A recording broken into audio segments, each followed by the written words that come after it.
Hello मित्रमैत्रिणींनो, स्वागत आहे माझ्या चॅनलवर। मी आज ताकाची कढी बनवणार आहे। हे बघा ताक।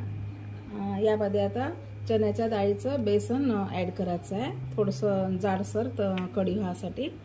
आणि छोट्या चमचने अर्धा चमच साखर। आता याला छान असं मिक्स करून घ्यायचं आहे।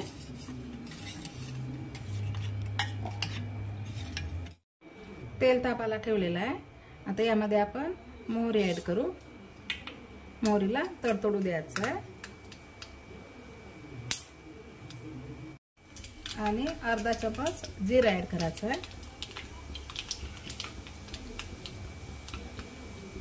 आणि हे अद्रक आणि लसूण पेस्ट आहे, ते जास्त बारीक नाही करायचे, जाडसरच करायचे। आणि 2 ते 3 मिरची अशी चिरून कढीपत्ता। छानला परतून घ्यायचं आहे। अर्धा चमच हळद ॲड करायची आहे आणि आता हे ताक ॲड करून द्यायचं आहे।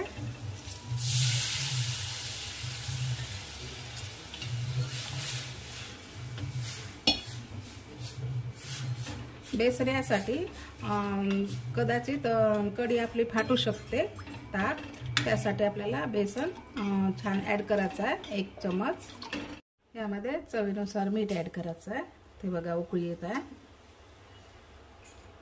गॅस आता कमी करायचा आहे। झटपट अशी ताकाची कढी छान टेस्टी वाटते या पद्धतीने। आता याला 1 ते 2 उकळ्या काढून घ्यायच्या आहे। 2 ते 3 उकळ्या काढलेल्या आहे। आता यामध्ये आपण सांबार ॲड करू। झाली आपली कढी तयार। रेसिपी कशी वाटली कमेंटमध्ये नक्की सांगा आणि या पद्धतीने कढी ट्राय करा। हे बघा छान सेंट येत आहे। आणि चॅनलला लाईक शेअर सबस्क्राईब नक्की करा। झाली तयार कढी।